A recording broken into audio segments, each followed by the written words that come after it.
So when it comes to personal finance, one of the things we always say is there's so many ways where we could take delayed gratification, right? Where there's things where we could take more money potentially now, or maybe make some changes that will help us now, but down the road might have those effects. And if you'd have just been able to focus more on that delayed gratification of focusing on that 20 or 30 years down the road of those things you could do now that would positively affect you or put you in a much different situation down the road, a lot of us would do that. But sometimes throughout life, there's all these hiccups or things happen that's called life that come in the way. So enjoy this video as we talk about 5 reasons and 5 things that come up that you're going to want to kind of try to navigate through to help get that delayed gratification that could make a huge impact in your plan. Enjoy.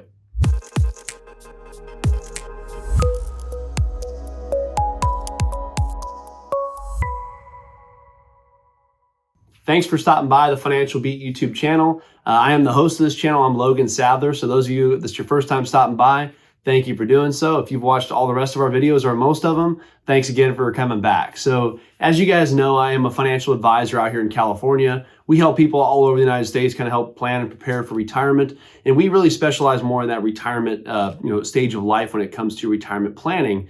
But in these video series, that all this is really about is just to give you guys some good education on some different talking points and different conversations that we have with our clients. So that's all we try to do here on these videos is bring you some good stuff. And I wanted to talk to you guys about this one because it's something for those of you that are watching this that are 30 years old or 40 years old, you're gonna be able to relate to. And maybe if you're 50 or 60 or 70 years old, you'll be able to relate to this in some way as well too. So I wanted to talk about delayed gratification, right? So when we think about planning for retirement, or we think about our journey called life, right? It's something that there's a lot of different instances that come up, a lot of things that may change here or there, and a lot of decisions we're going to have that could affect today, but also could affect maybe 5 or 10 years or 20 years down the road that we weren't necessarily sure on the effect that they could have. So let's go ahead and dive in here. Again, there's only 5 of them, so I'll try to keep it short for you. Number 1 is that 401k match, right? So when you look at your 401k, a lot of us, when things get tight or when maybe we have a layoff or a pay cut or whatever happens, one of the first things to essentially go is contributing to your 401k. Or when you have bills come up, maybe you're paying off student debt, maybe you have higher credit card debt, or again, maybe you got a pay decrease or haven't gotten the advances you might want when it comes to your current pay. One of the first things I see a lot of people say is, perfect, I'm going to stop contributing to my 401k. And there may be a lot of reasoning behind that, right? A lot of times other things take priorities in the overall budget. But one of the things I'll tell people, when you look at your overall assets, you look at your overall, profit losses, you look at your overall expenses and things like that coming in and out, a lot of the times what most people, one of the very few things they actually have working for them is that 401k and the match they get on that 401k, right? As well as how it's invested. So it's something very important when you're looking at clients. People always ask me, hey, what do a lot of your most successful clients have in common? A lot of them have built a lot of wealth through their 401k, and how they did it was steady, year over year. They kept adding, and when they could, they kept increasing. And every time they got a raise, they put a little bit more money away, right? Over 20 or 30 years, it could be a pretty nice retirement you might have been able to accumulate in that 401k. So one of the things I always tell people, let's look at the other avenues out there of maybe some other things that we can cut.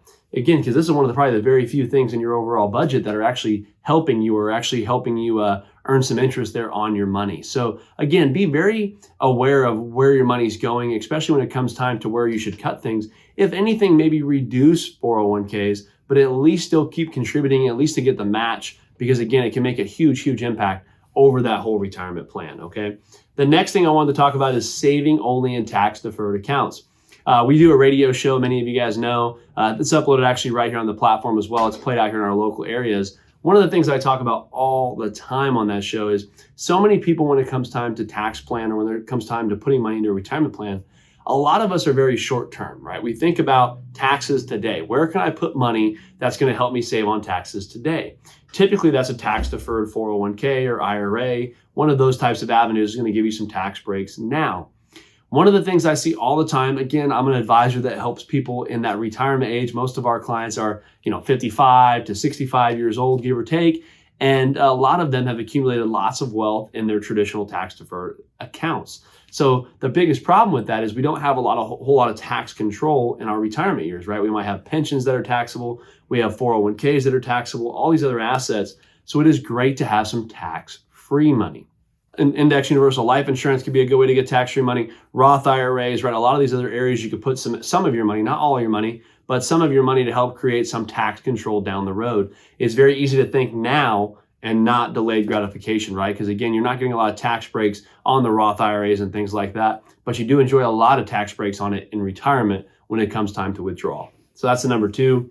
Number three, cashing out retirement plans. I've seen this time and time again where people are going to remodel a home, right? They're saying, hey, you know what? I could pull X amount out of my 401k. It allows for it. I'm going to buy a home. I could pull money out of it.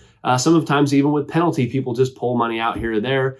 And it's very common with old retirement accounts. They say, you know what? I know I worked for XYZ company for 10 years. I got 100 grand in that 401k, but now I have a new one that I'm contributing to. So that one's kind of like extra money, right? No, a lot of the times that could be a huge difference for you if you let that money sit and work and be there for you when you're really going to need it, which is typically in those retirement years. So don't get caught trying to fall into that, because it's very easy to do where you could say, you know what, let me take XYZ. It's only 20,000, it's only 30,000. It's not going to hurt me that bad in the long run. But a lot of times people don't understand how much time that took them to get that first 20,000 in there, or that first 100 grand in there, or whatever the amount is. So you want to be very aware of where your spending is going, and all those 401ks and IRAs, you put money in there for a reason, right? To help for retirement planning. So making sure it sticks to that purpose can be a very hard thing to do for some, but one that could make a huge and big lasting impact into your retirement years. So don't be tempted to touch 401ks and IRAs for other expenses and things like that that come up. Again, that should be a very, very last resort if we ever have to go that way at all. Next is claiming Social Security at 62. I hear this time and time again. I tell a story on my radio show all the time where I was at the gym and I'm on the treadmill. I'm trying to mind my own business, right? Trying to get a run in the morning. And I heard these two guys talking, and one of the guys on the treadmill, and he was like, you know what? Everybody should take Social Security at 62, no matter what happens. Everybody should do it. The other guy goes, really? That sounds like a good idea. It sounds like great advice, right? Well, turns out, typically you want to do a little bit more thought than what somebody says at the gym. You want to look at your overall financial plan. Make sure you're working with a good financial advisor that can help you look at what assets you have, what's your income look like, what does your overall retirement plan look like, to try to map out when is the best time to take Social Security. Because some of you watching this, it might be 62. It might be the best time. Some of you might be 65, it might be 70. It depends on really how it fits into your overall retirement plan and what other assets you have to work with to utilize that tool in your retirement. So don't get caught taking advice from a good friend there at the gym when you're on a run. And don't worry, I mind my own business. I didn't butt into their conversation, but in my head, I was just like, man, this person's really going to be taking that advice from this person on the treadmill, and he's probably not going to be consulting anybody else that is qualified to actually answer that question. So make sure you're digging into that, because again, Social Security could be a big thing that you want to maximize that could be huge in your retirement plan. And then the last one I wanted to talk to you guys about is working with the right advisor. I've seen so many clients where if you've ever had to change financial advisors, it's not the best thing to do, right? It's not always the funnest thing to do. You got to have conversations with other advisors. You're interviewing other people. You might like your current advisor, and they may have done well. I tell a lot of clients, sometimes when people change advisors, it's not because that advisor didn't do well. A lot of times it's because they may have specialized in a certain type of industry or a certain type of time frame in life. A lot of advisors are really great at growing assets. One of the biggest things is, I'll be honest with you, I tell people this whether you're coming on board with our firm or interviewing other firms, it's very important to understand that some advisors specialize in that retirement phase. Some clients or some advisors are really good at utilizing what a client's goal is in retirement and being able to put together different income strategies, different risk off scenarios where clients are looking to maybe de-risk, take less risk in retirement, but also still looking to grow and preserve assets. There might be an advisor that has a specialty in that realm versus your current advisor that might have been really good at being very growth oriented and doing well over the few years that you've been with them. One of the biggest things that people need to be aware of is a lot of the time what got you to retirement doesn't get you through retirement, right? Accumulating assets, believe it or not, is a lot different than the distribution phase of taking income and getting, that income plan that you're going to need out of that retirement nest egg is a lot different than the accumulation phase. So you want to make sure when it comes time to retirement plan that you're working with the right advisor. And again, there's a lot of really great advisors out there, but you want to make sure when you're interviewing that you're working with somebody that, again, specializes in your time frame. If you're 30 years old and watching this,